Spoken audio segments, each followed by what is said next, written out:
Hi brothers, இந்த video நம்ம என்ன பார்க்க போகிறோம் அப்படின்னா ஜிடி விஸ் எஸ்ஆர்ஹெச் மேட்ச்க்கான மேட்ச் ப்ரிவ்யூ அனாலிசிஸ் தான் பார்க்குறோம். IPL 2026 match number 56. இந்த மேட்ச் சினாரியோவை பொறுத்த வரைக்கும் குவாலிஃபைங் சினாரியோ பார்த்தீங்க அப்படின்னா ஜிடியும் எஸ்ஆர்ஹெச்சும் 3 மேட்ச்சில் 1 ஜெயிச்சா குவாலிஃபை ஆயிடுவாங்க. அவங்களுக்கு இன்னும் 3 மேட்ச் ரிமைனிங் இருக்குது, அதில் 1 ஜெயிச்சா போதும். ஸோ இந்த மேட்ச் வந்து 100% எஃபோர்ட் கொடுத்து பயங்கரமாக வந்து வின் பண்ணாங்க அப்படின்னா அடுத்து இருக்கக்கூடிய 2 மேட்ச் வந்து ப்ரெஷர் போட்டுக்க தேவையில்லை. ஏன்னா உங்களுக்கு 2 மேட்ச் தோற்று 3வது கடைசி மேட்ச் போகிறப்போ உங்களுக்கு ரன் ரேட் வந்து இடிக்கும். அதேமாதிரி பயங்கர ப்ரெஷராக இருக்கும், ஹெல்மெட்ரு மாதிரி ஆயிரும். ஸோ அதனால் வந்துட்டு இந்த மேட்ச்சில் முடிஞ்ச அளவுக்கு சூப்பராக ப்ளே பண்ணி 2 டீமுமே வின் பண்ண பார்ப்பாங்க. கடுமையான போட்டியாக இருக்கும். பேட் கமிங்ஸுமே இந்த வென்யூ பயங்கரமாக ஃபேவரட்டான கிரவுண்டு. வேர்ல்டு கப்லாம் வந்து வின் பண்ணியிருக்காங்க. நம்ம அதெல்லாம் மறக்க முடியாத ஒரு தருணமாக இருந்துச்சு. அதே மாதிரி பார்த்தீங்கன்னா கிட்டத்தட்ட ஒரு 56வது மேட்ச் வந்துருச்சு. லிட்ரலி டெய்லி ஒவ்வொரு வீடியோ போட்டு ஹார்ட் ஒர்க் பண்ணி உங்களுக்கு தேவையானது இந்த வீடியோவும் டெலிகிராம்லேயும் சரி பிக்சர் ரிப்போர்ட் எல்லாமே வந்து உங்களுக்கு கொடுத்துட்ருக்கேன். உங்களுக்கு என்னென்ன யூஸ்ஃபுல்லாக இருக்குது எல்லாமே கொடுத்துட்ருக்கேன். ஸோ எனக்கு தெரிஞ்சு நம்மளுடைய சேனல் மட்டும்தான் வந்து இப்போதைக்கு ஆக்டிவாக வந்து இருக்குது. டெய்லி வந்து கன்சிஸ்டன்ஸாக வீடியோ போட்டு டெலிகிராமில் உங்களுக்கு தேவையானது கொடுத்து ஆக்டிவாக நான் மட்டும்தான் வந்து வச்சுருக்கேன். அதுக்கு இன்னொரு காரணம் என்னென்னா உங்களுக்கே தெரியும். ஸோ இதை ஃபேண்டசி வந்து இந்த பெய்ட் ஃபேண்டசி இதெல்லாம் வந்து பேன் பண்ணி ஒரு 8 மாதம் 9 மாதத்துக்கு மேலே ஆச்சு. ஸோ அதுலேருந்து யாருமே பெருசாக ஆக்டிவாகவே இல்லை. அதுக்கு இன்னொரு காரணம் என்னென்னா இந்த ஆப்ஸ் எல்லாத்தையுமே வந்து பேன் பண்ணனால பெருசாக ரெவன்யூ இருக்காது. இப்போ வீடியோவே நான் போடுறேன்னு பார்த்தீங்கன்னா உங்களுக்கு 1K இல்லை வந்துட்டு அதிகபட்சமாக 1.5K இவ்வளோ தான் வந்து வியூஸ் போகுது. வியூஸும் டவுன் ஆகிடுச்சு ரொம்ப. பட் ஸ்டில் நான் வந்து ஹார்ட் ஒர்க் பண்ணி போட்டுருக்கேன். உங்களுக்கு ஏதாச்சும் யூஸ்ஃபுல்லாக இருக்குன்னு சொல்லிட்டு. இதில் பெருசாக எதுவும் ரெவன்யூ கிடையாது. ஆப்ஸ் எதுவுமே இல்லாதனால எல்லாருமே ஆக்டிவாக இருந்த எல்லாருமே இப்போ இன்ஆக்டிவ் ஆகிட்டாங்க, எல்லாமே விட்டுட்டாங்க. ஸோ அது வந்து விட்டு பல மாதங்கள் ஆச்சு. ஸோ அதனால் வந்துட்டு உங்களுக்கு இப்போதைக்கு எனக்கு தெரிஞ்சு அவங்க சேனல் மட்டும்தான் வந்து உங்களுக்கு தேவையானதை கொடுத்துட்ருக்கேன். ஸோ டெலிகிராம்லேயும் மறக்காமல் ஜாயின் பண்ணி வச்சுக்கோங்க. எப்போதுமே நம்ம டெலிகிராம் சேனல் உங்களுக்கு யூஸ்ஃபுல்லாக தான் இருக்கும். ஸோ டிஸ்கிரிப்ஷனில் லிங்க் இருக்குது, கிளிக் பண்ணி ஜாயின் பண்ணி வச்சுக்கோங்க. நம்ம சேனலையும் சப்ஸ்கிரைப் பண்ணிக்கோங்க. வீடியோ லைக் பண்ணிடுங்க. பக்கத்தில் ஹைப் பாயிண்ட்ஸ்னால் ஹைப் கொடுத்துருங்க. அது வந்து நம்ம வீடியோ ரெக்கமெண்டேஷன் ஹெல்ப் பண்ணும். ஸோ நம்ம இப்போ வீடியோக்குள்ளே போயிடலாம். வெல்கம் டு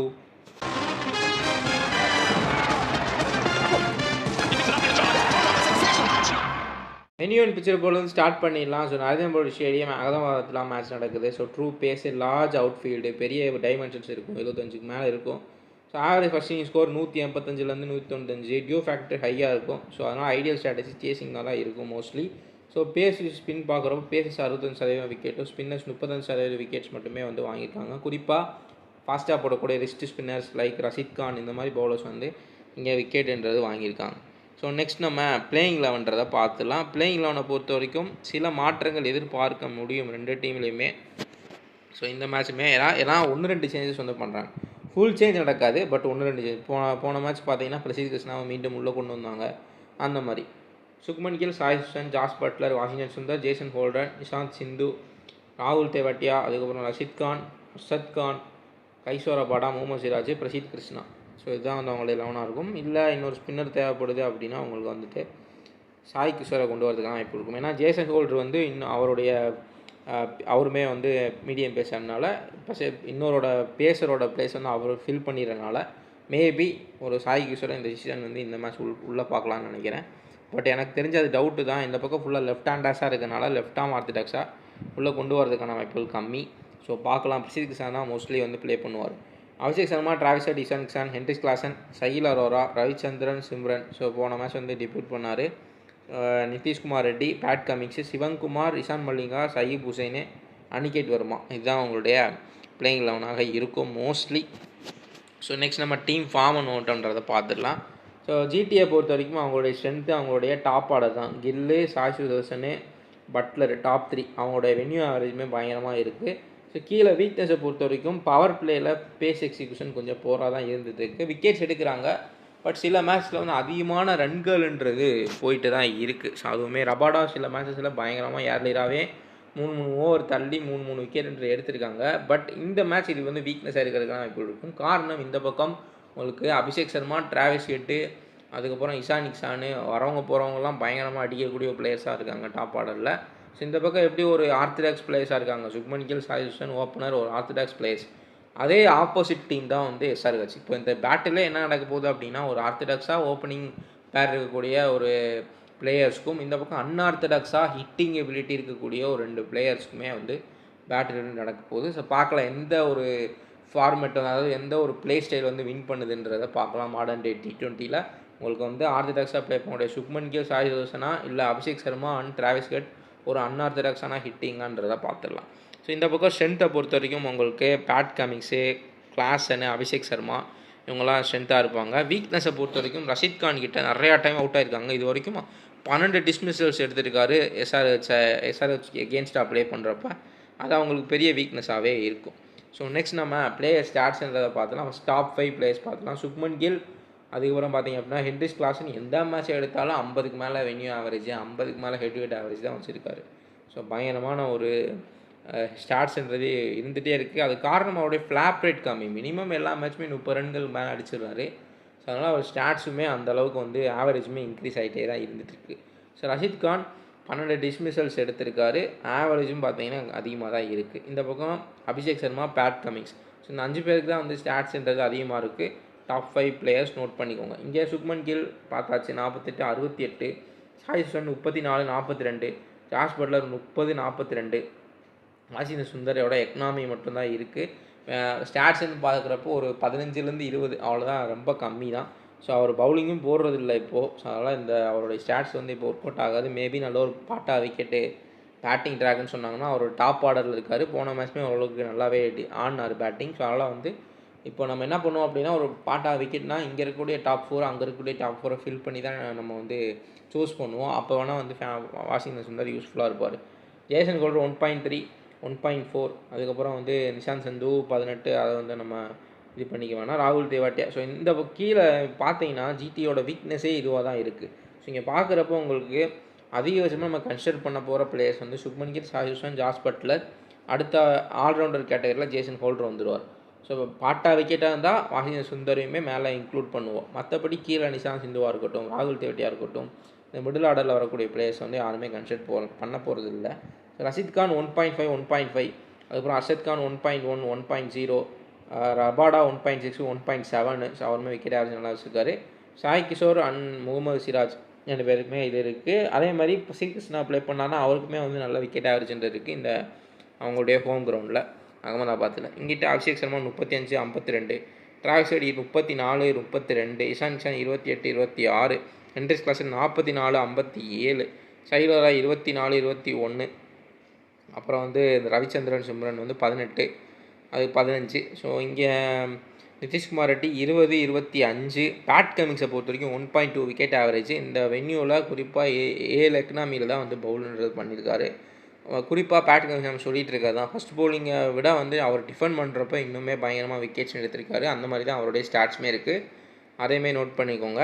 ஸோ இந்த பக்கம் சிவங்குமார் 0.6, 1 விக்கெட் ஆவரேஜ். இஷான் மல்லிங்கா அவங்களுடைய ஒரு wicket taking bowler. Shakib Hussain 0.9, 1.1. அஸ்தூபே மேபி உள்ளே வந்தால் 1.1, 1.2 விக்கெட் ஆவரேஜ்ன்றது அவருமே வந்து வச்சுருக்காரு. நெக்ஸ்ட் நம்ம பவுலர் இம்பேக்ட் அனலைசிஸ்ன்றதை பார்த்துலாம். இந்த பக்கம் ரஷீத் கான் அண்ட் கைசோ ரபாடா வந்து இந்த டீமுக்கு ரொம்ப இம்பாக்ட்ஃபுல்லாக இருப்பாங்க. ஸோ உங்களை நோட் பண்ணிக்கோங்க. இந்த பக்கம் Pat Cummins and Ishan Malinga. So இந்த 4 பவுலர்ஸுமே இந்த வென்யூவில் பர்டிகுலராக இந்த 2 டீமுக்குமே இம்பேக்ட்ஃபுல்லாக இருப்பாங்க. அது காரணம் அவங்களுடைய ஆவரேஜ்.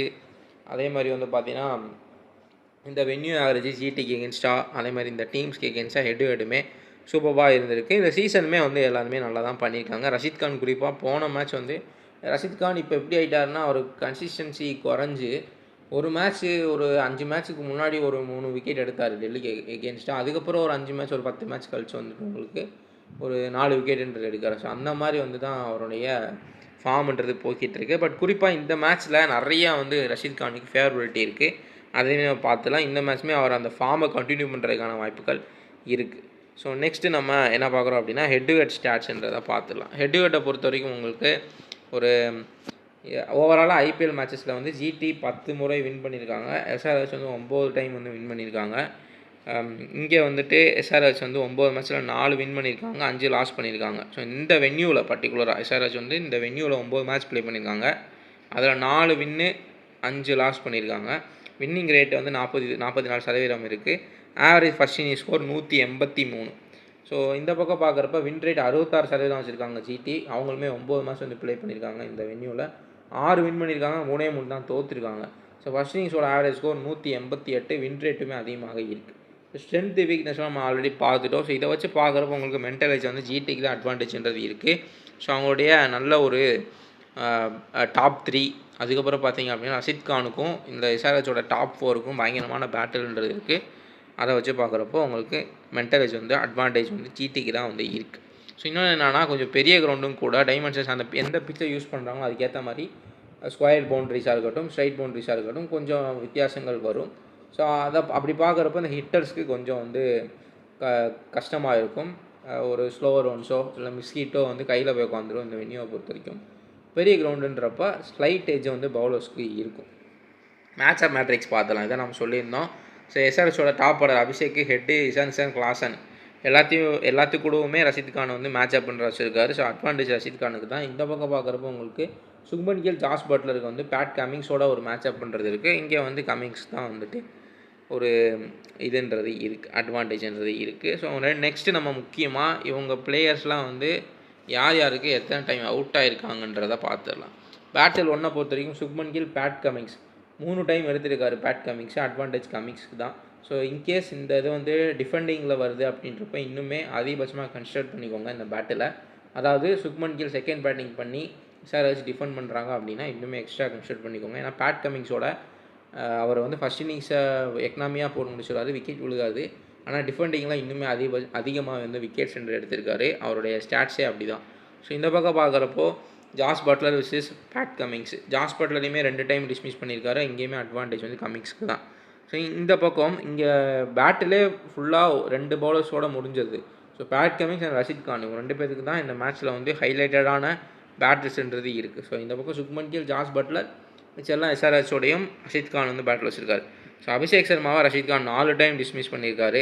ஸோ இங்கே பார்க்குறப்போ உங்களுக்கு ரஷீத் கானுக்கு அட்வான்டேஜ். கிளாசனை வந்து 3 டைம் எடுத்திருக்காரு, அட்வான்டேஜ். டிராவிஸ் ஹெட்டை 2 டைம் எடுத்திருக்காரு, அட்வான்டேஜ். ஸோ அதுக்கப்புறம் இஷான் கிஷனையும் 3 டைம் எடுத்திருக்காரு. ஸோ ப்ராப்ளி எனக்கு தெரிஞ்சு ஒரு பவுலர்ஸ் இப்போ அபிஷேக் சர்மாவும் ஒரு டிராவிஸ் ஹெட்டும் ஃபாஸ்ட் பவுலர்ஸ் அடிக்க ஆரம்பிச்சிட்டாங்க அப்படின்னா பவர் பிளேலே மேபி ஒரு 3 ஓவர் தள்ளி பார்ப்பாங்க. ரொம்ப ரன்கள் போயிடுச்சுன்னா, ஏன்னா எஸ்ஆர்ஹெச்சோட ஸ்ட்ரென்த்தே அதுதான். ஒரு 3 ஓவர்லேயே 40 ரன் 50 ரன் அந்த மாதிரி கொண்டு போயிடுவாங்க. ஸோ அந்த மாதிரி போகிற மாதிரி தெரிஞ்சுன்னா 4வது ஓவர்லேயே ரஷீத் கானை கொண்டு வரதுக்கான வாய்ப்புகள் இருக்குது. ஸோ அதை வந்து நோட் பண்ணிக்கோங்க. ஏன்னா அவங்களுமே நான் திரும்ப அதான் சொல்கிறது, அவங்களுக்குமே அனலைசிஸ் பண்ணக்கூடிய அனலிட்டிக் டீம்ஸ் இருப்பாங்க அங்கங்கே அந்தந்த டீம்ஸ்க்குன்னு சொல்லிட்டு அவங்களாம் அனலைஸ் பண்ணி மேட்ச் அப்பு எல்லாமே பார்த்துட்டு தான் அவங்களுமே கேமுக்குள்ளே வருவாங்க. ஸோ சுக்மன் கில் பெஸ்ட்டு 11 பார்த்துருவோம் இந்த மேட்ச்சுக்கு. Shubman Gill, Rashid Khan, Klaasen, Jos Buttler, Abhishek Sharma, Sai Sudharsan, Travis Head, Pat Cummins, Kagiso Rabada, Eshan Malinga, Mohammed Siraj. இதுதான் வந்து டீமு. இங்கே Shubman Gill captain, Rashid Khan vice captain. So இதுதான் வந்து பெட்டரான சாய்ஸாக இருக்கும். சுக்மன் கில்லை பொறுத்த வரைக்கும் பேட் கமிங்ஸை தப்பிச்சிட்டாருன்னா பெரிய அளவில் இந்த கிரவுண்டில் சூப்பராக வந்து பண்ணியிருக்காரு இது வரைக்கும். கேப்டன் வைஸ் ஸ்ட்ராட்டஜி பார்த்துடலாம். இப்போது கேப்டன் வந்து Shubman Gill, in case GT chase பண்ணாங்க அப்படின்னா ரஷீத் கான் வைஸ் கேப்டன், இங்கே Klaasen captain, Pat Cummins vice captain, SRH chase பண்ணாங்க அப்படின்னா இதுதான் வந்து கேப்டன் வைஸ் ஸ்ட்ராட்டஜி. இந்த மாதிரி வந்து ரொட்டேட் பண்ணிக்கோங்க. நெக்ஸ்ட்டு நம்ம பார்க்குறது ஃபைனலாக எந்த டீம் வின் பண்ணுறதுக்கான வாய்ப்புகள் இருக்குது அப்படின்னா உங்களுக்கு சுக்மன் கில்லோடைய ஜிடி டீம் தான் வந்து வின் பண்ணுறதுக்கான 54% இருக்குது. எஸ்ஆர்ஹெச் 46% இருக்குது. பட் ஈக்குவலாக காம்படேட்டிவ் பேட்டலாக கண்டிப்பாக வந்து போகும்.